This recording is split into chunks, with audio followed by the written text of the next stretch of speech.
Last Christmas, my family decided to take a vacation to the big island of Hawaii. And my wife is a master magician with airline miles. And she's worked her magic 3 or 4 times. We've been lucky enough to go to the big island.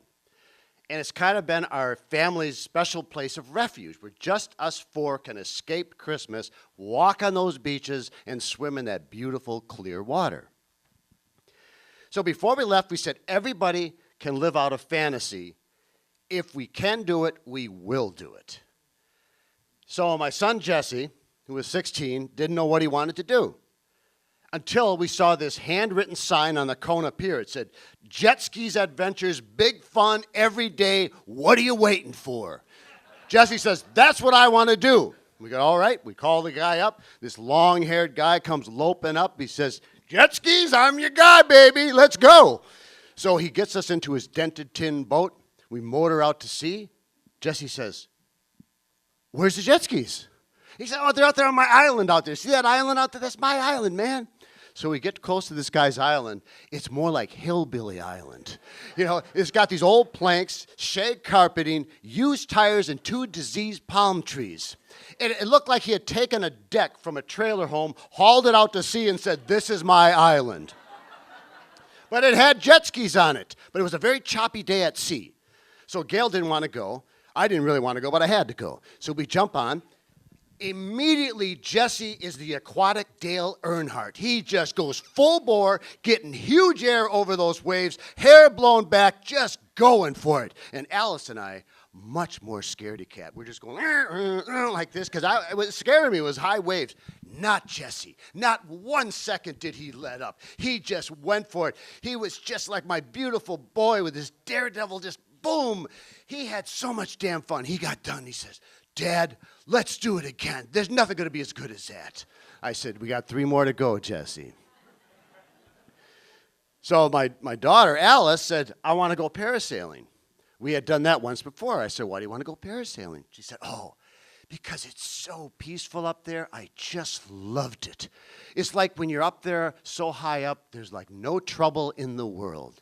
All right, we'll go parasailing again. So we walk over to the UFO parasailing operation. These 2 guys running the operation, definite rock and rollers. They're about 30. One's got a Rush t-shirt. One's got a Led Zeppelin shirt. Yeah. and I walk on with my Humboldt County t-shirt. The guy says, "You from Humboldt?" I said, "Yeah, I am." He says, "I worked there last fall." "Oh, yeah, what'd you do?" "Yeah, seasonal stuff. You know, agricultural. You know what I'm saying?" I said, "Yeah, I know. I think I know what you're saying." He says, "Always looking for more work if you know anybody." I said, "Everybody knows somebody in Humboldt. I'll look out for you, okay?" So we start going out, and these guys are playing some classic rock thing, and they're playing especially The Who's "Rain on Me." And the one guy's going like, "Rain on me, rain on me," and they're just fist bumping, their heads are snapping. I'm thinking, he must have brought some sour diesel back from Humboldt County. So we get out, and Gail and I go floating up on the parachute. And the guy leans over to Alice. He says, "So your dad's a grower?" And Alice says, "No." She says, "What do you mean? You must be the only family in Humboldt County that's not." She says, "No, that's a couple." So we come down. Alice and Jesse go drifting up. And it was a funny feeling as they started drifting away. I thought, it's like they're drifting away from us in real life, They are. They're always going to drift away. But I knew they'd be coming back.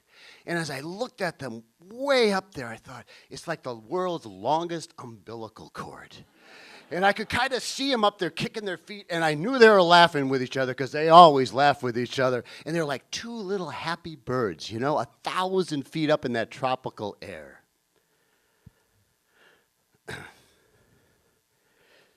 Alice loved that, of course.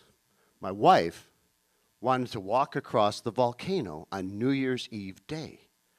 It's still active, but you can walk across it. We had done that before, so I said, "Well, why do you want to do it again?" She said, "Well, I moved to Hilo just after my father died. So I would walk across that volcano, and it was kind of a way to get my head together and heal. but I always walked alone. Now, when we walk together as a family, it's an entirely different experience. The kids are laughing, we're running around. It feels just so much different. It makes me so happy to be out here. So we're walking on this big black moonscape, these huge volcanic rocks. These people from different countries are walking with us. They're speaking different languages. And just as we're going to leave, this huge full moon came rising up on New Year's Eve. And I thought, that's the perfect way to end the year. So I was in Arcata a couple years ago. And this guy started telling me about his Hawaii vacation. And I said, well, how was it? And he says, yeah, it was great. You know, we did all kinds of stuff. He said, but I'm telling you one thing. Let me tell you something. Let me tell you. Swimming with dolphins, that was it.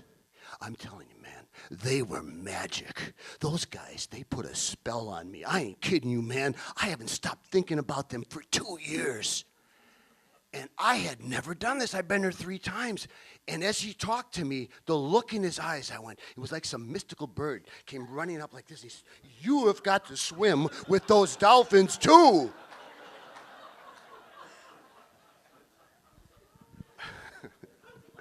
I swear to God, I told Paul Sue, I'm swimming with those dolphins someday. So that was the dream. We're staying in our hotel. Someone says, hey, there's a bunch of dolphins. They're out there in the ocean. We get a couple kayaks. We go out there. All these people out there, they're swimming. They're in kayaks. They're in boats. And these spinner dolphins are bursting out of the water out by Hillbilly Island. And everybody's screaming and yelling like it's fireworks during the middle of the day. And all of a sudden, these bottlenose dolphins start coming around and swimming. And this girl is sitting on a longboard. And every time they got close to her, she started giggling and laughing. And the dolphins responded. And 3 or 4 of them came right up. They're going, ah, ah, ah, ah. This woman, I thought she was going to have this dolphin delirium. I thought she was going to fall off her board. So I jumped in the water with my snorkel. And I kept swimming towards them, but they kept swimming away. I almost gave up and went back, and finally I just said, okay, just stop, just float. And then Alice said, they're right there, Dad, they're right by you. So I went under the water, there they were, 8, 9 feet underneath me, a bunch of them, 9, 10 of them, all 7, 8 feet long, all sleek, serene, moving in formation. And all of a sudden to me, it was like time just stretched out, elongated. And it was one of those things where the reality was much better than my fantasy of it. And then they disappeared. They vanished. And it wasn't long, but it was long enough.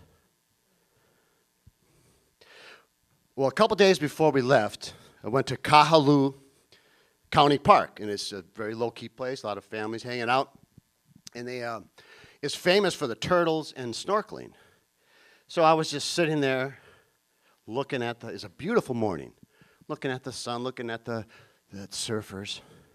And I've been there for 9 days, and I have absolutely no tension in my body. And I'm going, are you kidding me? I got to go back to work? I could stay here at least 3 more years. I'm not kidding. And all of a sudden, I hear this song comes out from this picnic overhang, one of my favorite old summer songs. And I thought, who's playing that song? So I go in and I see this old Hawaiian dude. He's got a white goatee. He's got reflector glasses. He's just sitting there with an old boombox. And he's just kind of very, very cool.